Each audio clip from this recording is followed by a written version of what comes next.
9 de diciembre de 2012. Monterrey, Nuevo León. Una mujer de 43 años sube a un avión.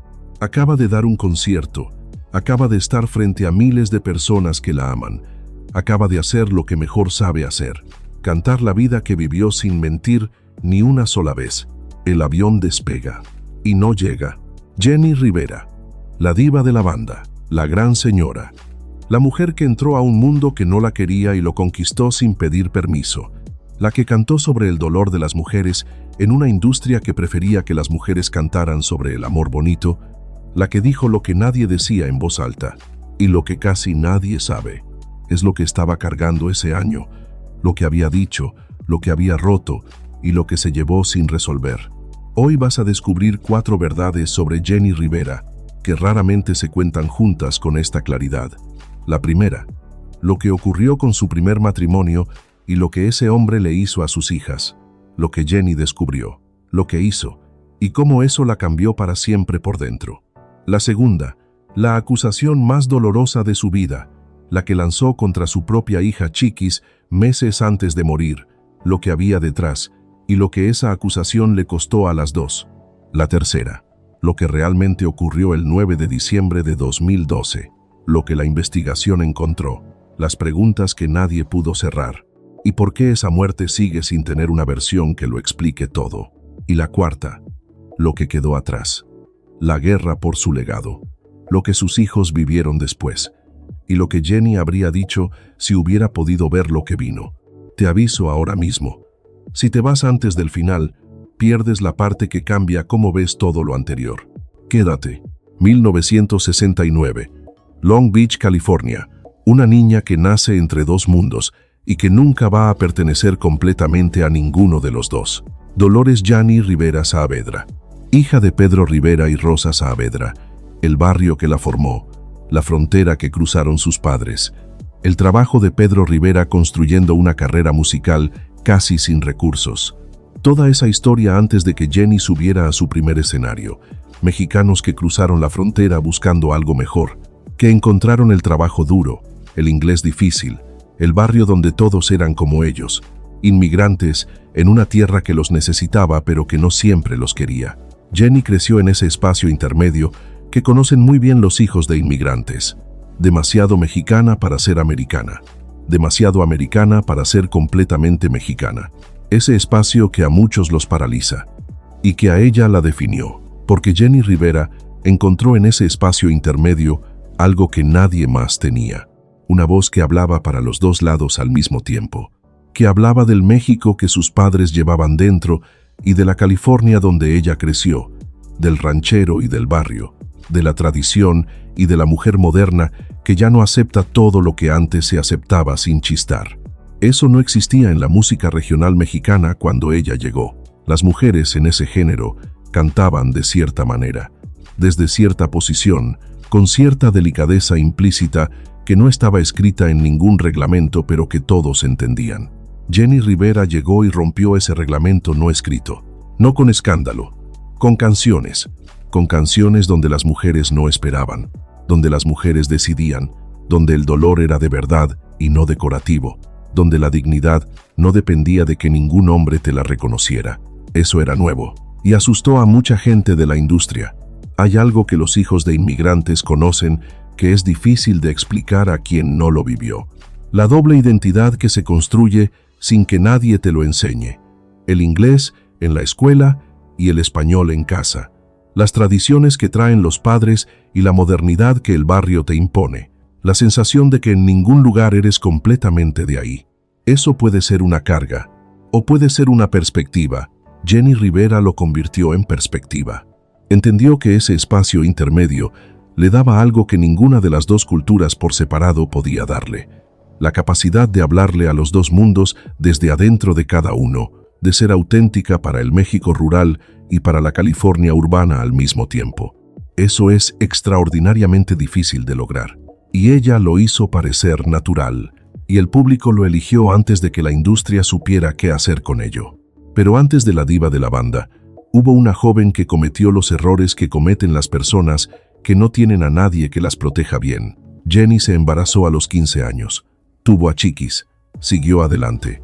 Se casó con José Trinidad Marín, el padre de 3 de sus hijos, el hombre que parecía ser lo que necesitaba, y que resultó ser la peor pesadilla que pudo haber traído a su casa.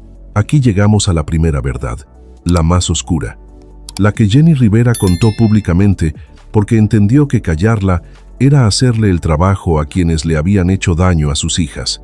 José Trinidad Marín fue sentenciado en 2006 por abuso sexual de menores. Las víctimas eran sus propias hijas, las hijas de Jenny. Cuando ella descubrió lo que había ocurrido, el mundo que tenía no era el mundo que había creído tener. El hombre con quien se había casado, el padre de sus hijos, el que debía proteger a sus hijas, era el que les había hecho daño. Jenny Rivera habló de ese momento en entrevistas que todavía hoy son difíciles de ver sin que algo se mueva muy adentro. Habla sin dramatismo performativo, con la voz de alguien que ya procesó el horror y que ahora lo cuenta porque callar es una forma de complicidad que ella no está dispuesta a tener. Dice, lo peor no fue descubrirlo, lo peor fue entender que mis hijas lo habían vivido en silencio por miedo, que habían cargado eso solas y que yo no lo había visto. Esa frase, esa culpa específica que no le pertenece, pero que ella cargó de todas formas, la culpa de la madre que no supo, que no vio, que confiaba en quien no debía confiar. Eso la cambió. No la volvió más dura exactamente, la volvió más honesta, como alguien que ya no puede permitirse las ilusiones porque sabe lo que cuestan. Lo que muy poca gente sabe de esa etapa es el precio personal que Jenny Rivera pagó por hablar. En un mundo donde las mujeres en la industria musical todavía tenían que cuidar mucho la imagen, hablar de abuso, de divorcio, de haber empezado de cero más de una vez, generaba reacciones que no siempre eran de apoyo. Había quienes la juzgaban, quienes decían que esas cosas no se contaban, que había que guardar la apariencia, que mostrar la vulnerabilidad era mostrar la debilidad. Jenny Rivera ignoró ese juicio con una consistencia que habla de alguien que había tomado una decisión fundamental sobre quién quería ser. Prefería ser real a ser perfecta, y esa preferencia le costó cosas, y le ganó millones de personas que nunca la habrían encontrado de otra manera. Desde ese momento, Jenny Rivera habló sobre abuso, sobre violencia doméstica, sobre las cosas que se callan porque duele decirlas, con una claridad que no tenía antes, no como activista en el sentido formal, como sobreviviente, y como madre de sobrevivientes, y esa voz llegó a millones de mujeres que estaban viviendo sus propias versiones de esa historia en silencio. Los años que siguen son los de la construcción de algo que no existía antes. Jenny Rivera como fenómeno, no solo como artista, como referente. Las mujeres que la seguían no eran solo fanáticas de su música, eran mujeres que se reconocían en su historia, que habían vivido matrimonios difíciles, que habían criado hijos solas, que habían empezado de cero más de una vez, que sabían lo que era seguir de pie cuando todo invitaba a no levantarse. Jenny Rivera no les cantaba sobre eso desde fuera, les cantaba desde dentro. Y esa diferencia es la que convierte a un artista en algo más que un artista. Sus conciertos no eran conciertos en el sentido convencional, eran reuniones, encuentros de personas que se sentían vistas a través de su voz, que lloraban, que reían, que cantaban en voz alta letras que hablaban de sus propias vidas de maneras que ellas nunca habían podido articular. Eso no se reemplaza cuando desaparece. Eso deja un hueco específico. Quédate, porque lo que viene ahora es lo más difícil de toda su historia. 2012, el año de su muerte.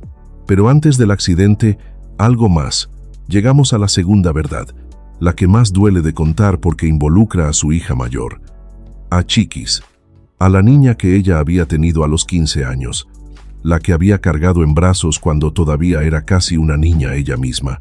En los meses antes de su muerte, Jenny Rivera hizo algo que nadie esperaba. Acusó a Chiquis de haber tenido una relación con su entonces esposo, el beisbolista Esteban Loaiza. La acusación salió a la luz pública, no completamente, no con todos los detalles, pero salió. Y lo que generó dentro de esa familia fue algo que ninguna cámara capturó del todo. Chiquis Rivera negó la acusación. La negó entonces. La ha negado en todos los años que vinieron después. Jenny Rivera murió sin haber tenido la conversación definitiva con su hija sobre lo que creía que había ocurrido. Murió con esa herida abierta, y Chiquis quedó cargando algo que es casi imposible de describir, la pérdida de su madre, y al mismo tiempo, la acusación que su madre había lanzado sobre ella antes de morir, sin resolución, sin posibilidad de resolución. Porque la persona que habría podido decir la última palabra se fue, y esa última palabra no existe. Hay personas cercanas a Chiquis que describen ese periodo con una palabra que ella misma usó: limbo. Llorar a alguien que te amaba y que al mismo tiempo creía algo de ti que no era verdad. Defender tu nombre sin poder defenderlo ante la única persona ante quien importaba defenderlo. Y cargar eso a la vista de un público que tenía sus propias versiones y sus propios juicios sobre lo que había pasado. Y llegamos a la tercera verdad. El 9 de diciembre de 2012, Jenni Rivera acaba de dar uno de sus mejores conciertos. Arena Monterrey, miles de personas. Una noche que los que estuvieron ahí describen como una de esas noches donde todo funciona, donde el artista y el público están en el mismo lugar al mismo tiempo, de una manera que no ocurre siempre. Poco después de la medianoche, sube a un Learjet 25. 7 personas a bordo, ella y su equipo más cercano. El avión despega del aeropuerto de Monterrey y a los 45 minutos de vuelo desaparece de los radares. Los restos fueron encontrados horas después en la Sierra de Iturbide, en Nuevo León. No hubo supervivientes. La investigación que siguió determinó que la causa probable del accidente fue la velocidad excesiva del avión en el descenso, una velocidad que sobrepasó los límites del modelo de aeronave y que generó fuerzas aerodinámicas que el aparato no pudo resistir. Errores en la operación de la aeronave. Esa fue la conclusión oficial. Pero hay algo en la historia de ese vuelo que las personas que conocían bien la industria de la aviación señalaron en los meses posteriores. El estado del avión, la antigüedad del modelo, las condiciones del vuelo, preguntas sobre la cadena de decisiones que llevaron a esas 7 personas a subirse a esa aeronave específica, esa noche específica. Hay algo que los que investigaron ese accidente señalaron en los meses posteriores y que pocas veces se menciona en las versiones resumidas de la historia. El Learjet 25 era un modelo de 1969, una aeronave con más de 40 años en el momento del accidente. En condiciones normales de mantenimiento, ese tipo de aeronave puede volar de manera segura, pero tiene características específicas que hacen que los errores de pilotaje tengan consecuencias más rápidas y más severas que en modelos más modernos. La combinación de un modelo antiguo, una noche de vuelo difícil y decisiones en la cabina que no se pudieron reconstruir completamente es lo que está detrás de la respuesta oficial. Y es también lo que deja la sensación de que hubo decisiones que, tomadas de manera diferente, podrían haber cambiado lo que ocurrió. Esa sensación de lo que pudo no haber pasado es una de las cosas más difíciles de cargar para quienes la amaban. No hay evidencia de nada que no sea una tragedia, una cadena de circunstancias que se alinearon de la manera peor posible, pero hay suficientes huecos en la historia como para que la pregunta de qué exactamente ocurrió en esos 45 minutos no tenga todavía una respuesta que cierre todo, y probablemente nunca la tenga. Lo que sí tiene respuesta es el impacto. La noticia llegó en la madrugada del 9 de diciembre, y lo que ocurrió en las horas siguientes fue algo que quienes lo vivieron no olvidan. En los barrios de Los Ángeles, donde vivían muchos de sus seguidores, la gente salió a la calle, sin convocatoria, sin organización, solo la necesidad de estar con otros en ese momento. En México, las radios interrumpieron su programación antes del amanecer. Y en Texas, en Arizona, en California, en todos los lugares donde sus seguidoras la habían hecho suya. Algo se rompió que no tiene un nombre exacto. La cuarta verdad, lo que quedó después, la guerra por su legado, empezó antes de que terminara el duelo. El testamento de Jenni Rivera dejaba su herencia en manos de sus 5 hijos. Pero la gestión de ese patrimonio, de su nombre, de sus derechos, de todo lo que ella había construido en décadas de trabajo, se convirtió en territorio de tensión, entre sus hijos, entre sus hermanos, entre las distintas versiones de lo que ella habría querido. Y en el centro de todo, la figura de Chiquis, la hija que había sido acusada, que había sido excluida inicialmente del testamento y que en los años posteriores tuvo que construir su propio camino en una industria donde el apellido Rivera abrió puertas y al mismo tiempo puso expectativas imposibles. Chiquis Rivera construyó su propia carrera, ganó su propio público, demostró que tenía algo que decir más allá del apellido que llevaba.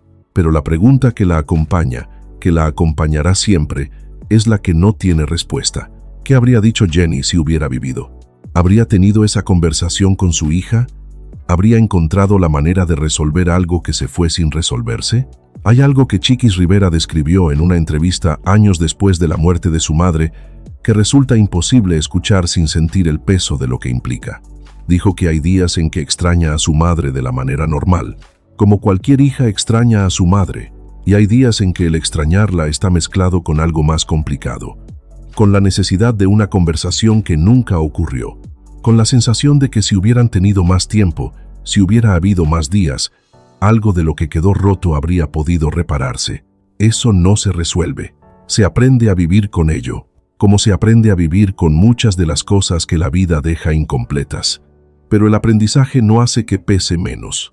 No lo sabemos, y ese no saber es quizás la herida más profunda que dejó esa noche de diciembre. Quiero dejarte con una imagen antes de terminar. Una niña de Long Beach, California, hija de inmigrantes, entre dos mundos, sin saber todavía que va a construir un puente entre esos dos mundos con su voz, que va a pararse en escenarios de miles de personas y cantarles exactamente lo que están viviendo, que va a sobrevivir cosas que habrían roto a muchas personas, y que se va a ir antes de poder terminar todo lo que tenía empezado. Jenny Rivera no fue perfecta. Tomó decisiones que generaron dolor. Dijo cosas que no pudo retirar. Murió con heridas abiertas que no tuvo tiempo de cerrar. Pero hizo algo que pocas personas logran de esa manera. Le dio voz a millones de mujeres que no la tenían. Les dijo que su historia merecía ser cantada, que su dolor era real y no una debilidad, que se podía seguir después de todo, que la dignidad no se pide sino que se toma. Eso no desapareció el 9 de diciembre de 2012. Eso vive en cada mujer que pone una canción suya cuando la vida pesa demasiado, en cada madre que la escucha y se reconoce, en cada hija que encuentra en su voz algo que no sabía cómo nombrar. Hay artistas que hacen música y hay artistas que hacen compañía.